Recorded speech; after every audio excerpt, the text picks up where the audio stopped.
Kita masuk ke al-qismul awal min kitab mustalahil hadis. Bagian yang pertama dari kitab mustalahul hadis.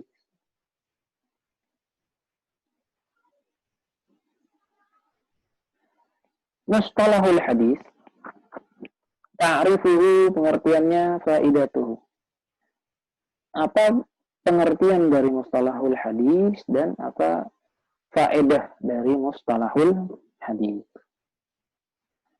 Mustalahul hadis, ilmu mustalahul hadis, pengertiannya adalah ilmun ya'rafu bihi halur rawi wal marwi min haitsul qabul war rad.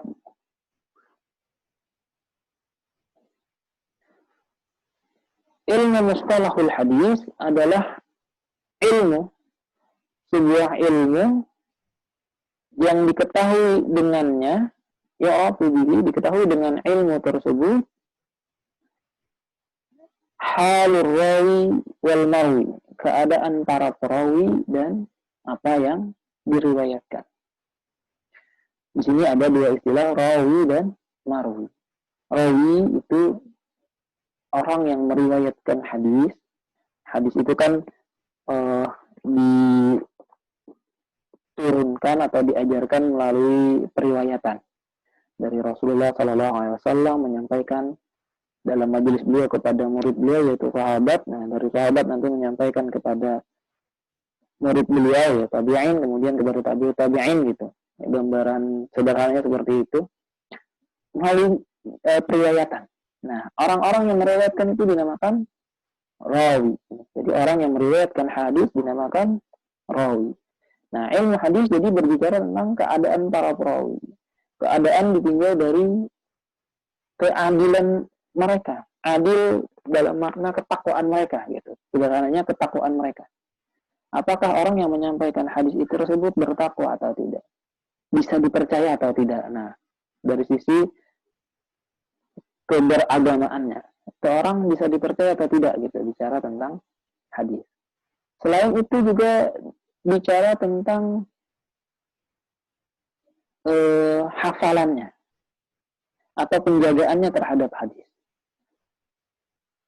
Ketika seseorang menyampaikan hadis, nah bagaimana kita bisa memastikan dia benar-benar menyampaikan sebagaimana yang dia terima. Nah itu.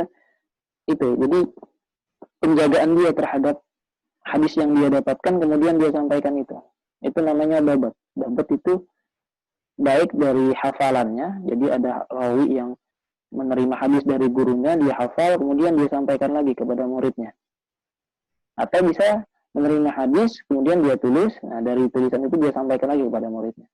Nah jadi keadaan para perawi itu dinilai oleh para ulama dari sisi adalah ketakwaannya, kemudian juga dari sisi dabat hafalan maupun penjagaannya tadi. Nanti ada kaidah-kaidah yang para ulama rumuskan gitu tentang keadaan para perawi ini.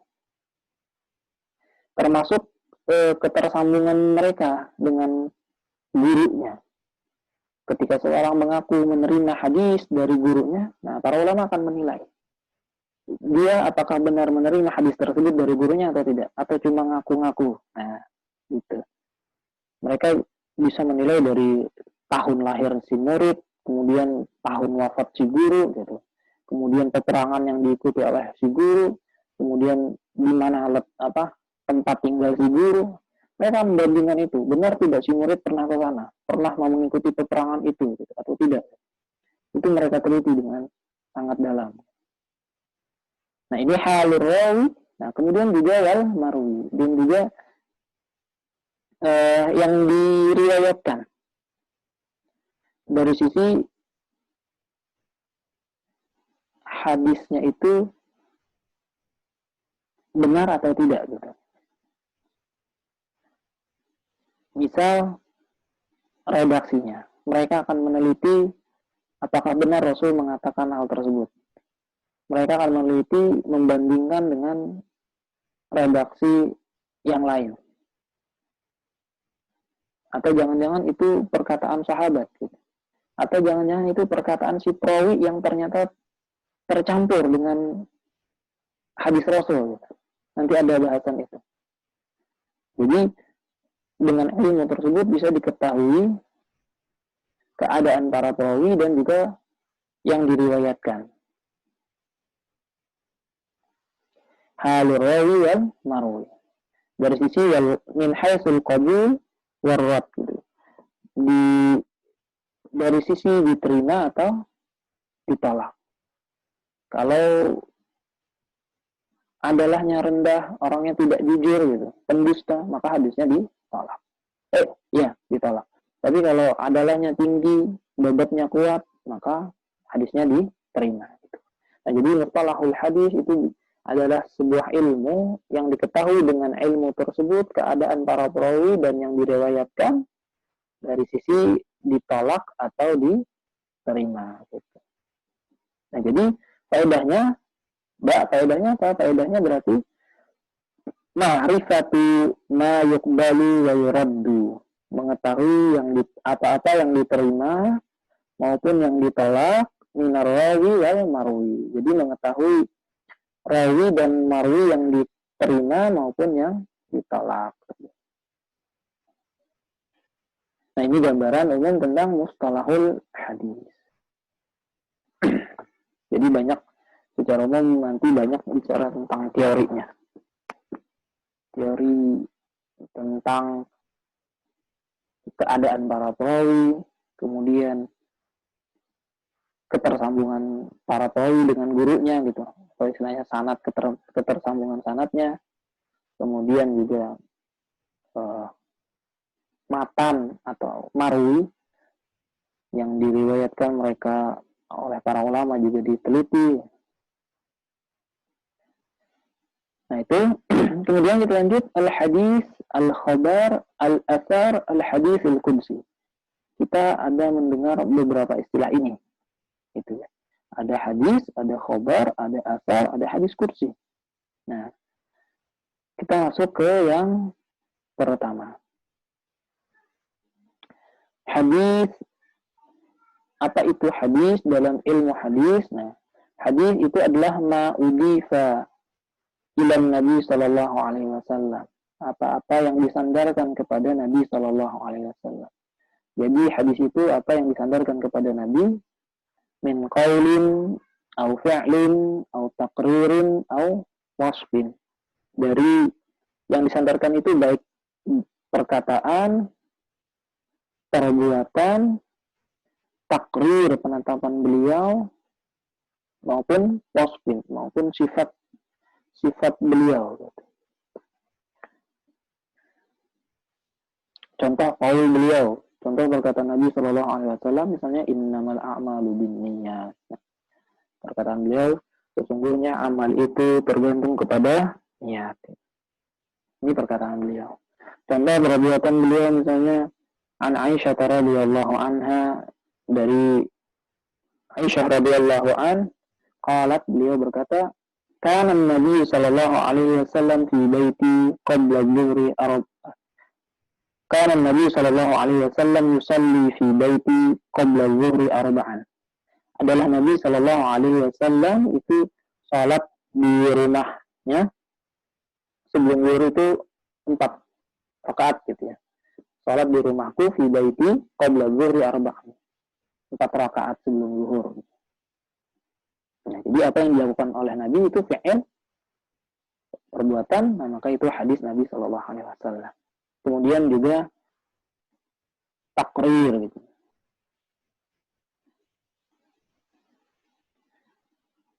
Takrir Nabi Shallallahu Alaihi Wasallam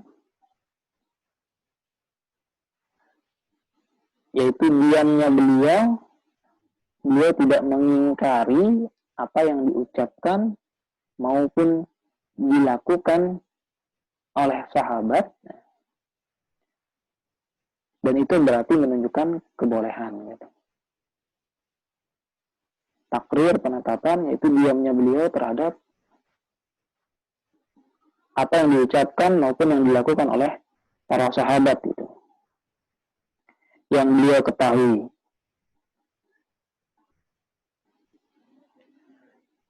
Nah, dicontohkan misalnya sahabat Jabir bin Abdullah radhiyallahu an, beliau berkata tentang azal gitu, yaitu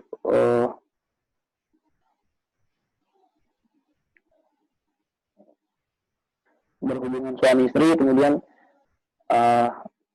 tidak mengeluarkan sperma di dalam gitu ya. Nah, beliau mengatakan kunna na'zilu al-Qur'an yanzilu. Kami melakukan azal kemudian Al-Qur'an masih turun. Nah, jadi mereka menyebutkan bahwa pada masa itu mereka melakukan azal. Padahal Al-Qur'an masih turun atau wahyu belum terputus.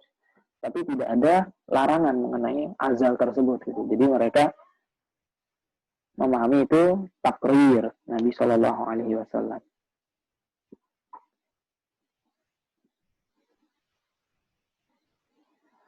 Kemudian misalnya Rasul itu pernah mengutus para sahabat ke Bani Quraidah gitu. Nah, beliau mengatakan la yusalliyannal ahadul asra illa fi Bani Quraidah. Janganlah salah seorang kalian syarat asar kecuali di Bani Quraidah gitu. Nah, mereka melakukan perjalanan, kemudian sebelum sampai ke Bani Quraidah itu waktu asar sudah masuk. Kalau mereka memaksakan sholat asar ke Bani Quraidah, maka pasti akan lewat gitu. Waktu asar pasti akan habis. Akhirnya para sahabat yang melakukan perjalanan tersebut terbagi menjadi dua pemahaman. Ada yang memahami secara tekstual, yaitu mereka akan sholat asar di Bani Quraidah meskipun waktu asarnya sudah lewat. Jadi mereka tetap melanjutkan perjalanan sampai ke sana baru sholat asar. Padahal waktunya sudah lewat. Ada juga sebagian sahabat yang memahami bahwa maksud Rasul itu cepat-cepat melakukan perjalanan supaya saat sholat asar sudah sampai di sana gitu. Tapi kalau tidak sempat ya sudah sholat asar. Nah, jadi sahabat yang sebagian lagi melakukan sholat asar dulu baru melanjutkan perjalanan. Nah, dari dua pemahaman tersebut kemudian disampaikan kepada Rasul. Ada yang sholat asar di Bani Quraidah meskipun waktu sholatnya sudah lewat. Ada yang melakukan sholat asar sebelum sampai di Bani Quraidah. Dan Rasul kemudian membenarkan keduanya gitu. Tanpa mencela salah satunya. Nah gitu. Jadi takrir penetapan beliau terhadap perbuatan sahabat itu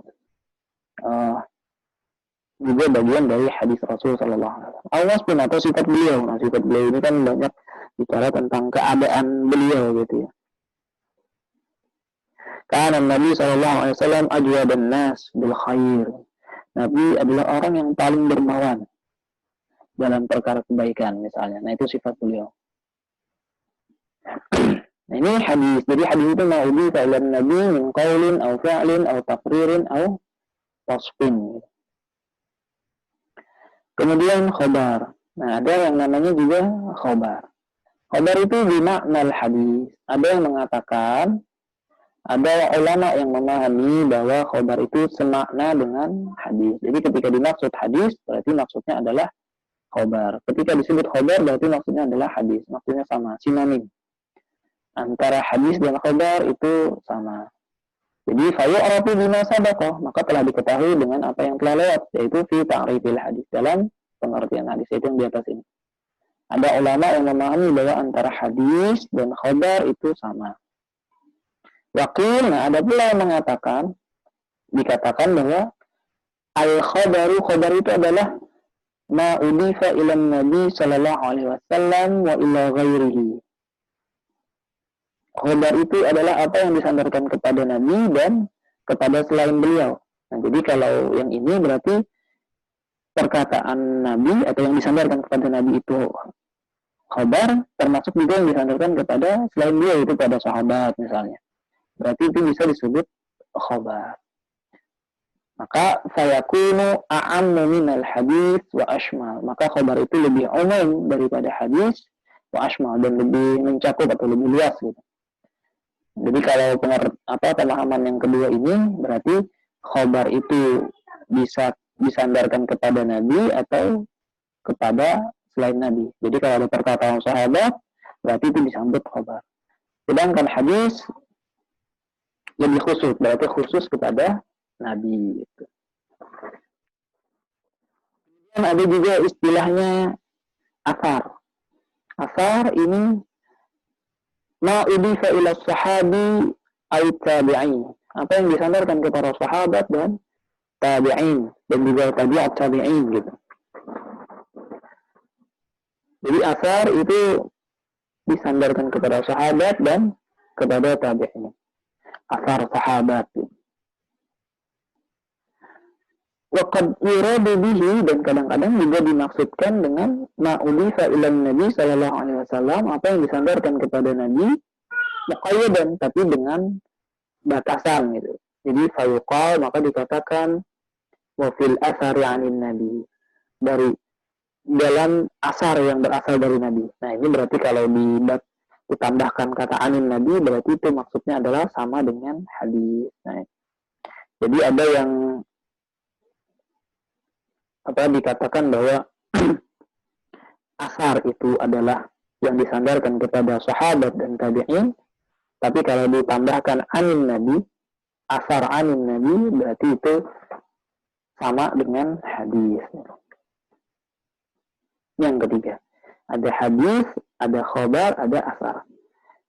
Kemudian yang kita sering dengar ada as-sunnah. Nah, sunnah itu secara umum menurut para ulama itu sama dengan hadis. Jadi sunnah maupun hadis itu dianggap sama. Ma'udifa ilan nabi min qaulin au fi'lin au taqririn au wasfin. Jadi sama.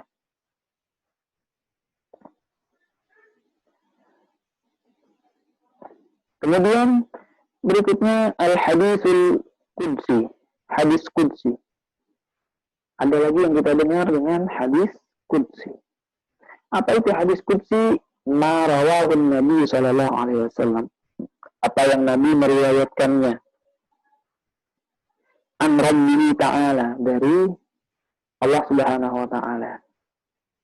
Jadi hadis qudsi itu adalah apa yang Nabi riwayatkan dari Allah Subhanahu wa taala. Wa yusamma aydan, dan juga dinamakan al-hadis rabbani, hadis rabbani. Wal hadisul ilahi, dan juga hadis ilahi. Misalnya contohnya qauluhu sallallahu alaihi wasallam fima yarwihi an rabbihi ta'ala. Jadi kalau hadis qudsi umumnya ditambahkan fima yarwihi an rabbihi, dari apa yang beliau riwayatkan dari Tuhannya, dari Allah Subhanahu wa taala. Atau kalau di kitab lain disebutkan qala Allah taala fima rawahu an Rasulillah sallallahu alaihi wasallam. Allah berfirman dalam hadis yang diriwayatkan oleh Rasulullah sallallahu alaihi wasallam. Jadi ada tambahan ini untuk menegaskan bahwa itu diriwayatkan dari Allah Subhanahu wa taala. Nah, bahwasanya Allah Subhanahu wa taala mengatakan annahu qala ana 'inda dhanni 'abdi. Aku sesuai dengan prasangka hambaku. Wa ana ma'ahu, dan aku bersamanya hina yazkuruni, ketika dia mengingatku. Fa in yakarani fi nafsihi, jika dia mengingatku dalam dirinya, zakartuhu fi nafsi, aku akan mengingatnya dalam diriku. Wa in zakarani fi mala'in, jika dia mengingatku dalam keramaian, zakartuhu fi mala'in khairin minhum, aku akan mengingatnya dalam keramaian khairin minhum, yang lebih baik daripada mereka gitu. Nah, hadis qudsi itu perkataan Allah Subhanahu wa taala yang diriwayatkan oleh Rasulullah sallallahu alaihi wasallam. Jadi redaksi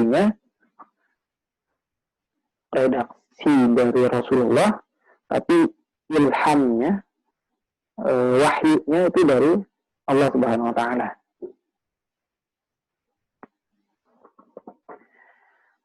Contoh lain, ana aghna syuraka an syirik. Aku adalah sekutu yang paling tidak membutuhkan persekutuan gitu ya. Man amila amalan asyraka fihi, barang siapa yang melakukan suatu perbuatan yang dia melakukan kesyirikan di dalamnya, ma'a ghairi taraktuhu wa syirkahu.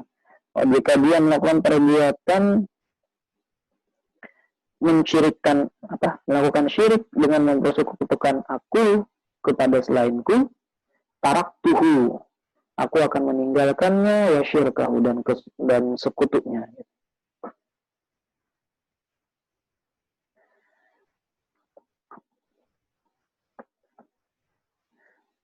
Nah, wa martabatul hadisil qudsi, kedudukan hadis qudsi itu bainal Qur'an wal hadisin nabawi, di antara Al-Quran dan hadis Nabi. Al-Quranul Karim, Al-Quran itu yunsabu ilallah ta'ala lafzan wa ma'na, dinisbahkan, disandarkan kepada Allah itu baik lafaz maupun maknanya. Jadi tidak ada sedikit pun Rasulullah Shallallahu Alaihi Wasallam menambah-nambahkannya. Beliau menyampaikan sebagaimana yang beliau terima. Wal haditsun nabawi, sementara kalau hadis Nabi itu yunsabu ilan Nabi Shallallahu Alaihi Wasallam lafzan wa makna, itu disandarkan kepada Nabi lafaz dan maknanya, berasal dari beliau sendiri gitu. Nah, sementara wal hadis al-qudsi, sementara kalau hadis qudsi itu yunsabu ilallah ta'ala maknan la lafzan. Sementara kalau hadis qudsi itu disandarkan kepada Allah maknanya saja. Jadi maksud yang Allah inginkan bagaimana la lafzan, tapi redaksinya itu tidak disandarkan kepada Allah. Redaksinya adalah perkataan Rasulullah Sallallahu Alaihi Wasallam. Walidzalika, oleh karena itu,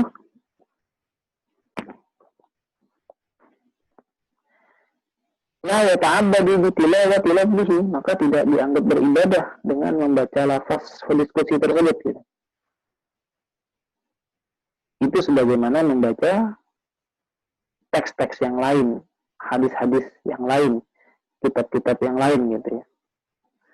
Buku-buku ulama, maksudnya kitab-kitab para ulama yang lain. Jadi dalam makna tidak dianggap ibadah, kecuali sebagaimana kita menuntut ilmu, kita berniat taqarrub, mendekatkan diri kepada Allah, dapat pahala gitu. Tapi sekedar membacanya saja itu tidak bisa dianggap ibadah.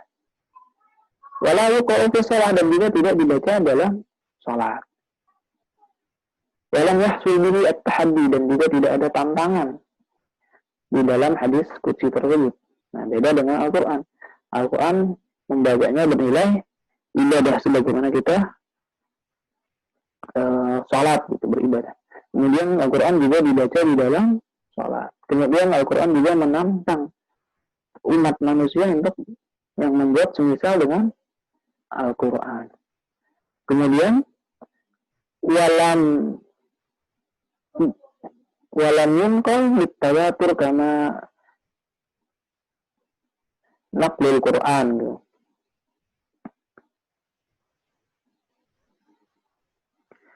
Dan tidak dinukilkan secara mutawatir. Nah, hadis qudsi itu tidak dinukilkan tidak dinukil secara mutawatir sebagaimana penukilan Al-Quran.